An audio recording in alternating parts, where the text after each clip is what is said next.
Pessoal, hoje nós vamos estudar mais uma parábola e é a segunda deste nosso módulo sobre as parábolas do reino. Na verdade, as 7 parábolas do reino de Mateus 13. Então, vamos abrir a Bíblia em Mateus 13, capítulo 13, o Evangelho de Mateus. E a segunda parábola é a parábola do joio, a parábola do joio e do trigo, versículo 24. Vamos lá. Nós vamos até o versículo 30.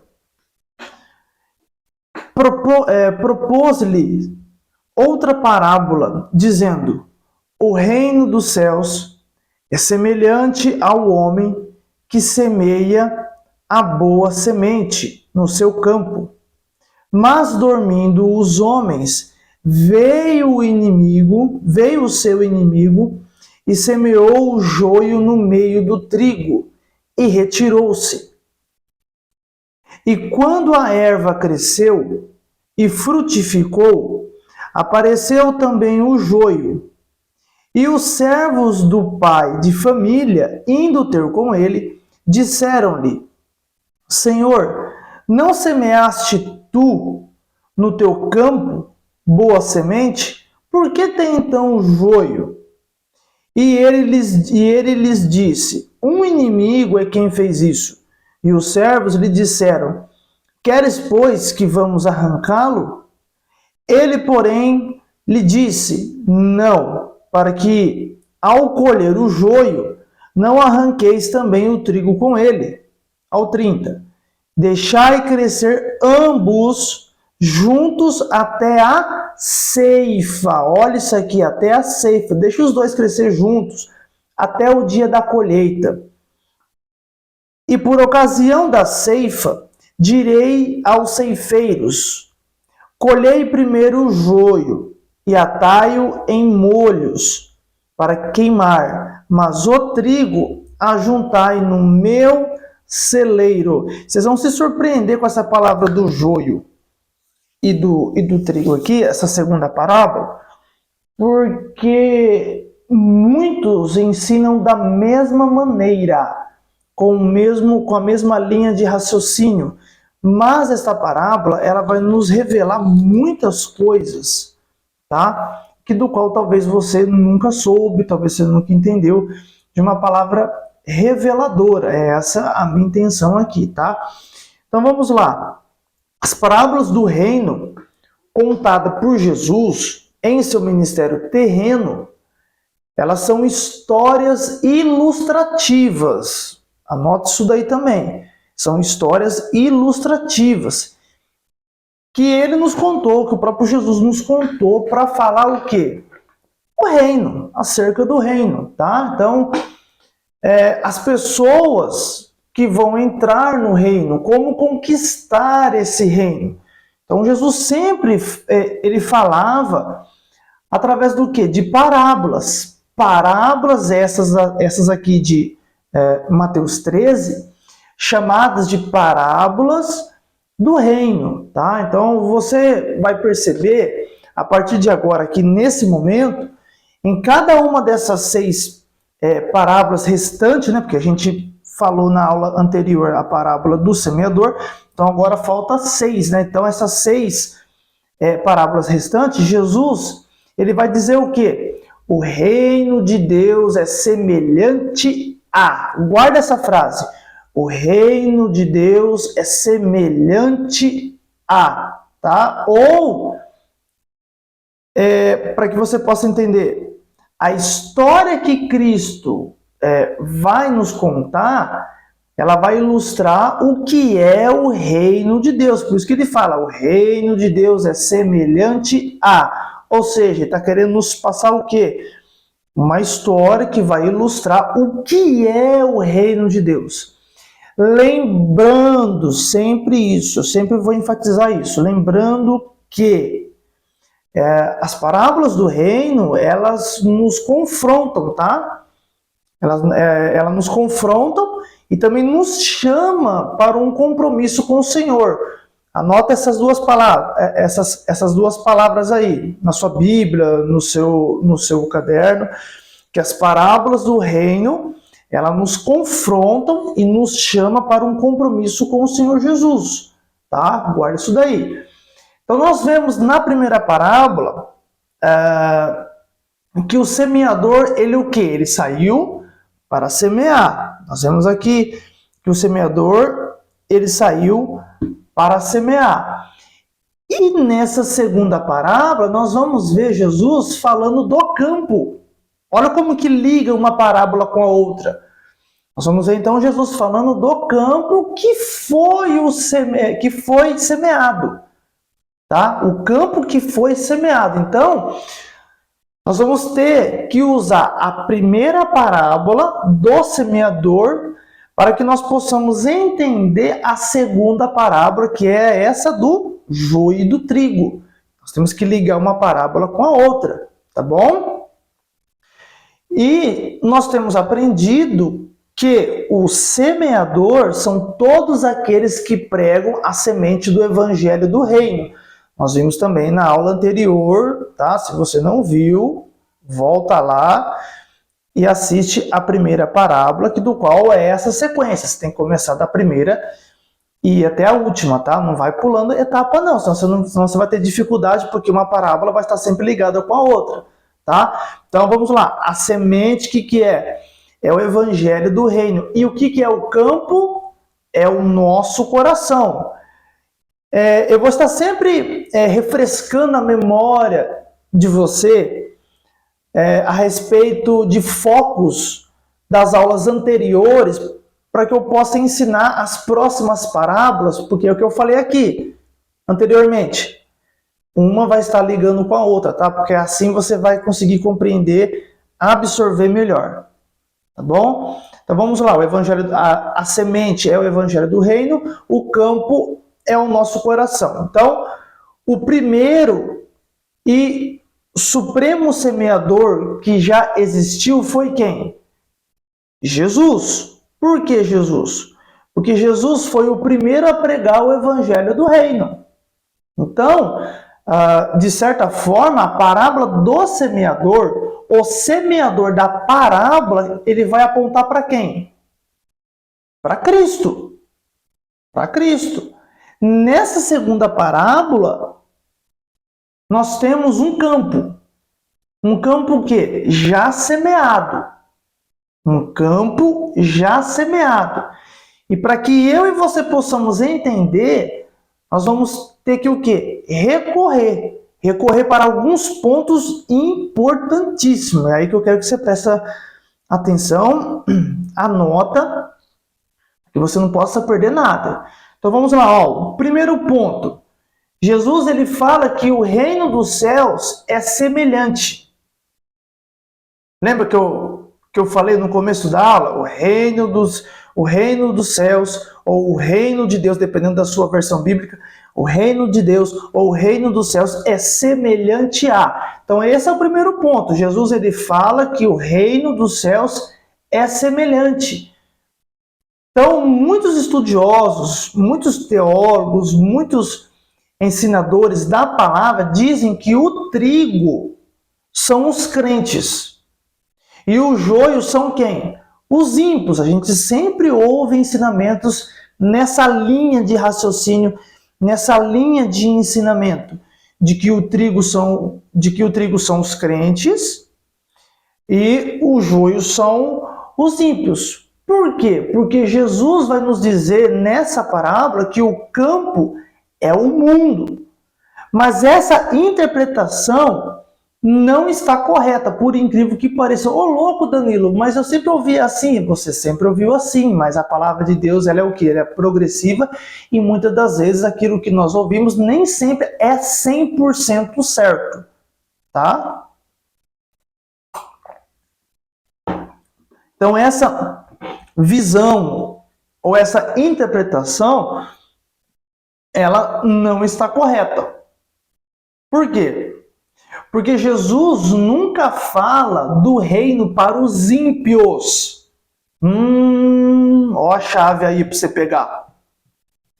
Ó uma chave aí para você pegar, para você começar a se desconstruir e se construir de uma maneira correta. Jesus nunca vai falar de reino para ímpio. Aí você já pegou, hein? Aí você já vai começar a ligar ponto. Ele vai falar de reino para quem? Para os crentes, para os salvos, para a igreja, para os seus, para os filhos. Deus nunca fala de reino para quem não é filho. Entendeu? Por quê? Porque o ímpio não pode ouvir o evangelho do reino, porque não é salvo. Ele não é salvo. O ímpio, gente, ele precisa primeiro o quê? Ser salvo para depois conquistar o reino. Então, todas as vezes que Jesus, que o nosso Senhor, falar do evangelho do reino, ele fala para crentes. Ele fala para salvos. Não se esqueça disso, tá? Coloque isso daí, anote em algum lugar para que todas as vezes que você lê a Bíblia, quando se fala de reino, está falando somente para os salvos em Cristo, tá? Então, tá, aí você pode falar assim, tá, Daniel, então, quem é o trigo e o joio? Já que eu ouvi isso aqui, eu nunca ouvi falar, você falou de uma maneira diferente, agora você vai ter que explicar. Quem que é o trigo e o joio? O trigo são os crentes que frutificam. E o joio, não digo que são falsos crentes, não vamos falar, são falsos crentes. Não, mas os derrotados, os crentes derrotados. Danilo, tá mais ou menos, não estou conseguindo compreender, não estou conseguindo assimilar. É aqueles que ainda não entenderam o chamado de Deus, que não viveram para Jesus. São aquelas pessoas que foram alcançadas por Cristo, mas não vivem por Cristo. Entendeu? Foram alcançadas por Jesus, mas não vivem por Ele. O mundo é o campo. Até aqui vocês conseguiram entender. O mundo é o campo. O semeador é Cristo que plantou a sua preciosa semente. A sua preciosa semente é o evangelho do reino. E uma vez que esse evangelho foi plantado em nossos corações, nós nascemos como o trigo. Olha só que lindo, nós nascemos como trigo. A Bíblia também ela vai usar uma vinha para falar de Israel, só que no Antigo Testamento. Então, todas as vezes que a Bíblia for falar de Israel, olha uma outra anotação que você tem que colocar e escrever aí. Vai ouvindo e vai escrevendo, para você gravar melhor, tá? Já estou te ensinando. Ouve eu falar, vai anotando para você gravar, para você entender, porque só ouvir, você vai ter que ouvir novamente, mais uma vez, para poder anotar. Tá? Então já faz de uma única vez. Ouve, pausa aí, anota, ou se você tem facilidade de escrever rápido, você vai ouvindo, já vai anotando, que aí depois você volta quando terminar a aula para você resumir, para ler de novo. Você vai conseguir ensinar, você vai conseguir pregar na sua igreja, você vai absorver melhor, tá bom? Então vamos lá. Quando se falar de vinha, está falando de Israel no Antigo Testamento, então todas as vezes que você vê na Bíblia, falar de Israel, vai usar a figura de uma vinha. Por quê? Sempre pergunta. Por quê, Danilo? Porque a vinha, ela é o quê? Se você já viu uma vinha, a vinha, ela é algo fechado, cercado, limitado. Ou não é? Ou seja, Israel é apenas uma nação. Uma nação. Mas quando a Bíblia vai falar da igreja, ela não usa a vinha, ela usa o trigo. Ela usa o trigo. João 12, 24, o que fala? Na verdade, vos digo que se o grão de trigo caindo na terra não morrer, fica ele só. Mas se morrer, dá muito fruto. Então, nesse versículo, baseado no texto, Jesus aqui estava falando de sua morte, aqui em João. Ele estava falando da sua morte. Ele disse que era necessário morrer. Ele tinha que morrer. Por que ele tinha que morrer? Porque Jesus só iria frutificar se ele morresse. E daí Jesus, ele se compara com o grão de trigo. Pegou?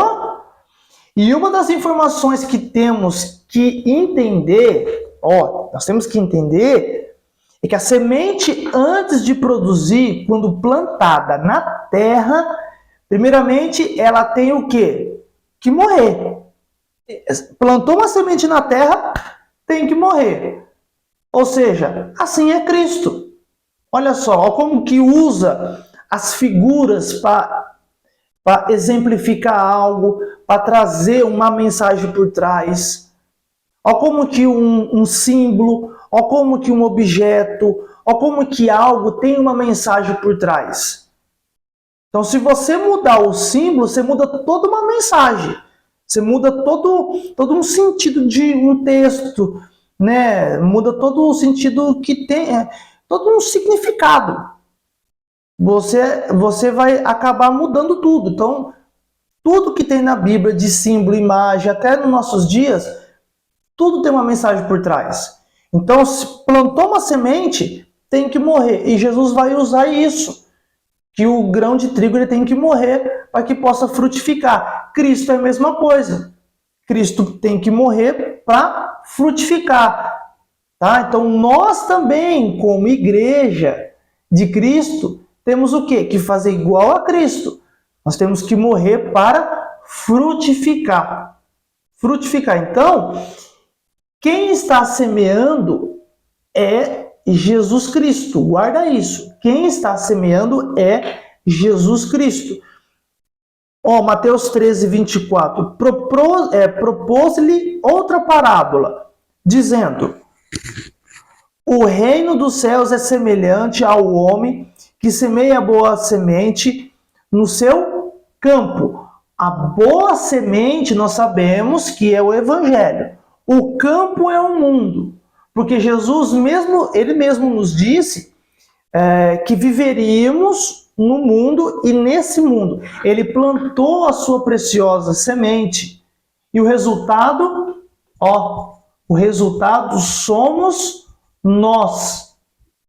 Somos nós.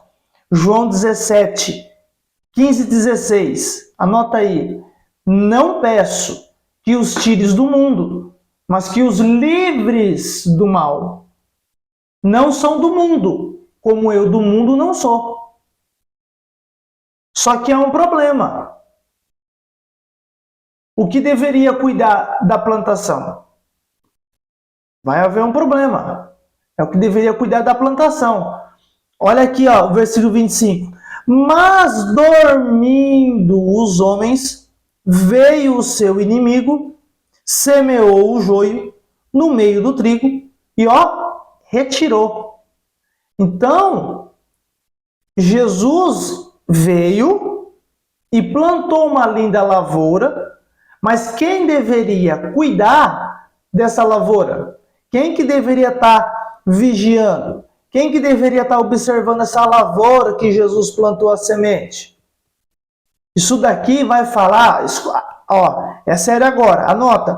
Aqui vai estar falando de quem deveria cuidar e não cuidou porque dormiu. Está falando dos líderes da igreja de Cristo. Dos líderes da igreja de Cristo. Eles deveriam cuidar da lavoura. Só que eles dormiram, cochilaram. E o que teve de consequência? Veio o inimigo bem sutil, como um ladrão, e semeou o joio bem no meio do trigo. Eles nem perceberam. Veio como um sapatinho de algodão, nem perceberam, cautelosamente foi lá e plantou o joio no meio do trigo. Quem deveria estar vigiando acordado, estava dormindo, ele foi lá e pum, plantou. A semente do joio, se vocês não sabem, ela é bem parecida com a semente do trigo. Só que é uma semente venenosa, tá? A semente do joio, ela é uma semente venenosa. Ela pode causar náusea, enjoo, pode dar, às vezes, sonolência quando ingerida, tá? Quando ingerida. Em alguns casos, pode até matar. Mas tem um detalhe. Tem um detalhe e ele é importante. Quando as duas sementes elas são plantadas e nascem, elas são identificadas. Aí, plantou, nasceu, você vai identificar elas. Como assim? Vou traduzir aqui, se vestem iguais. Vou traduzir para os dias de hoje, tá? Para que você possa entender. Porque eu estou falando aqui que o joio e o trigo, um é o crente vitorioso e o outro é o derrotado. Ou seja, estou falando de um reino e de uma disciplina. Porque eu falei que reino, Jesus só fala para crente. Então, sobe o nível aí. Então, nasceu os dois, você vai conseguir identificar quem são esses tipos de crente. Nossa, Danilo, como assim? Eles se vestem iguais, carregam a Bíblia, frequentam os cultos de domingo. Se você olhar, ou não sei, quem olha, não vê diferença nenhuma. Mas daí vem a pergunta que você tanto quer saber. Mas eu não estou fazendo pergunta. Mas se eu falar que é a pergunta, você poderia falar, nossa, é verdade, se eu soubesse eu ia fazer essa pergunta. Quem é esse joio? Define para mim, explica quem é esse joio. É simples. É somente na hora do fruto. Simples. É na hora do fruto. Porque o fruto do trigo, ele é dourado. Se vocês não sabem. O fruto do trigo é dourado. E o do joio? Qual que é o fruto do joio? Preto. O fruto do joio, ele é preto. Olhando todo mundo, parece trigo, né? Olha que coisa linda, todo mundo bonito, gente. Aí Jesus olha e fala, joio, joio, trigo, trigo, joio, joio. A gente olha com os nossos olhos, que gente linda, aleluia. Aí Jesus olha, trigo, trigo, joio, joio, trigo. Entendeu? Ele olha o fruto. Fruto para ele. Alguns fazem fruto para si mesmo. Dourado, fruto dourado, fruto dourado, fruto preto, fruto dourado. É assim. Você olha, é trigo. Mas alguns olham, é joio. Então, quais são os frutos que produzem? Que fruto que o trigo vai produzir? Se o fruto do joio ele é preto, o do trigo é dourado, beleza, mas que fruto que o trigo produz? Que fruto que ele produz? O trigo, ele produz pessoas salvas, pessoas batizadas, pessoas, como que é a palavra? Consolidadas, pessoas consolidadas, famílias restauradas. E o joio? O joio, que fruto que ele vai produzir? O joio, ele produz confusão, divisão, inveja, briga. Ou vai falar que é mentira? Ou vai falar que isso não existe? Pensa aí. Eu não vou dar a resposta. Não, eu não vou dar. Pensa aí. É forte. Existe outra diferença que eu e você precisamos saber, porque a palavra corta para mim primeiro. Nós precisamos entender aqui uma outra diferença do trigo e do joio. E é lindo isso aqui. O trigo, quando amadurece, quando cresce, ele dobra.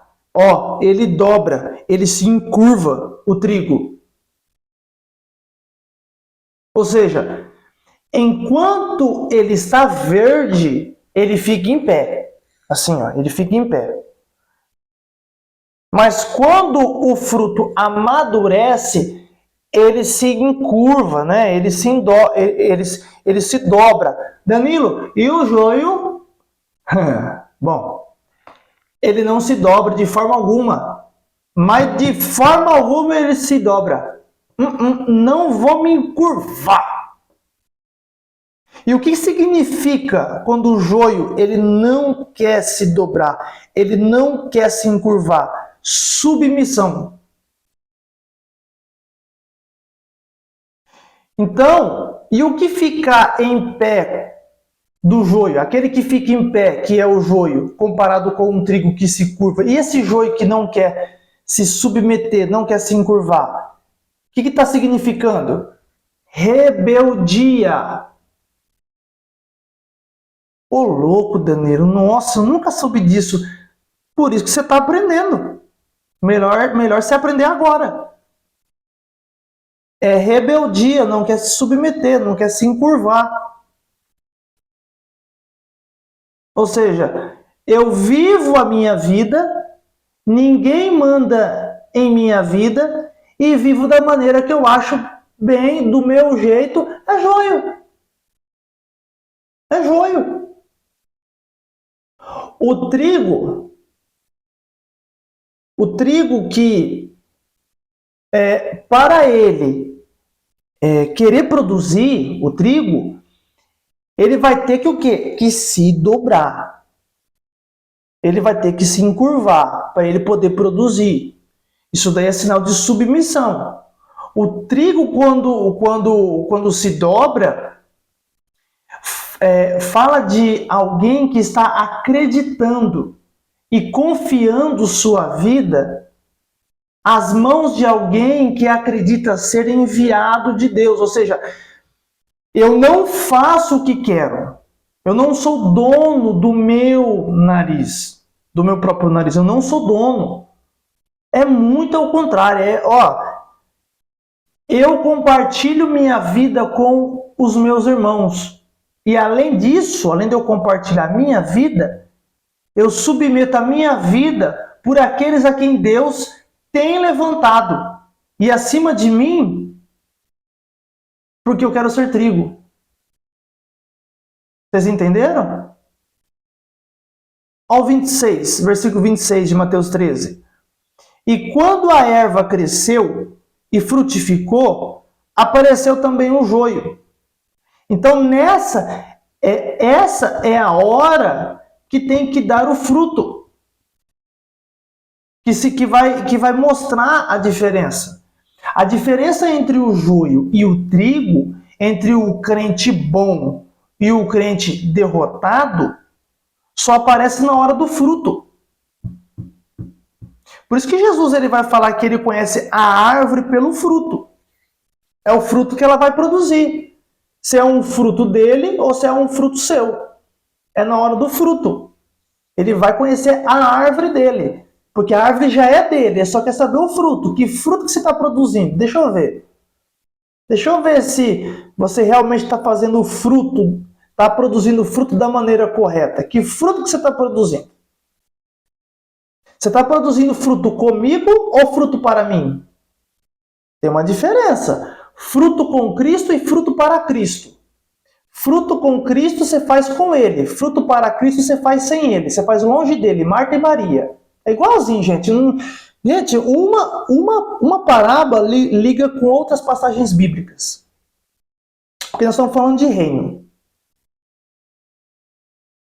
Se você começou a estudar já direto nas parábolas, eu convido você a estudar a aula da salvação, que fala da diferença de graça e de reino. Você vai entender melhor. O que é graça e reino? Tem uma diferença. Então, se você gosta muito das parábolas do reino, terminando aqui, vai lá em cima e estuda a aula sobre graça e reino. tem inúmeros módulos lá, tem inúmeras aulas, você vai conseguir compreender para que você possa agora assimilar essas parábolas. Tá bom? Então, gerar fruto para o Senhor é simples? Não é tão simples assim. Gerar fruto para Jesus não é tão simples assim. Por que não é simples? É necessário que a semente morra.